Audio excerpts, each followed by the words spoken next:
So when you go back to work this week or next week, now that the cultish fever seems to have been broken a bit, not forever, but broken a bit, does that make your job a little easier in the Senate? Like, for instance, the debt ceiling coming up. You need a vote on that. It's critical. Right. Does it make it harder or easier? Let me first talk about it in general. I think it makes it easier. And why did we win? There are a bunch of reasons. We had great candidates. They had flawed candidates. As I mentioned, the American people really began to worry that this MAGA group was controlling the Republican Party and our democracy was at risk. But the other reason we won is we talked about things people cared about: reducing the cost of prescription drugs, finally dealing with climate, student debt.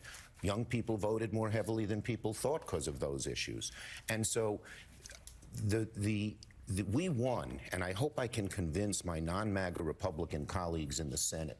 The reason we won is we got something done on issues. And when I go back to the Senate, I am going to tell my party the reason we won, and they know it, the candidates know it, is we focused on things that matter to everyday Americans, while Republicans, the MAGA group, seem to be talking about the big lie and throwing these balls of fire over the wall.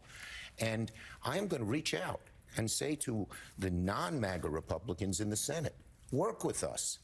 We can get some things done for the American people. Reject this MAGA group, which has a lot of strength in the Republican Party, which some of them even went along with and said words, you know, accommodating to them.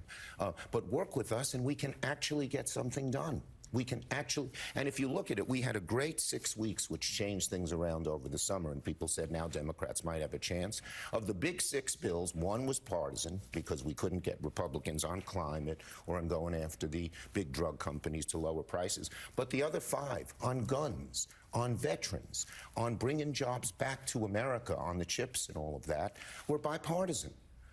I am willing to reach out. We're not going to sacrifice our principles, but to get something done, even if it's not everything you want, is the way to go. And I am hopeful, in answer to your question, on debt ceiling and on so many other issues, that our Republican colleagues, the non-MAGA ones, will see that the path to following MAGA stuff is a loser. And that's one of the main reasons Republicans lost. You had, Senator, an unshakable confidence that everything was going to be all right. I did. To where many of us were like, are you sure? You came up National Action Network the other Saturday and told, don't worry. And then I saw you at the Sheridan. We had the ministers and the GOTV. And everybody was saying, red wave. And you said, Al, I'm telling you, don't worry. One of the things I think is because you had your finger on the pulse of where people were. But as we look at Georgia now, going into a runoff, and the fact that now we have seen the Democrats take the majority, the question becomes, how do you still drive turnout?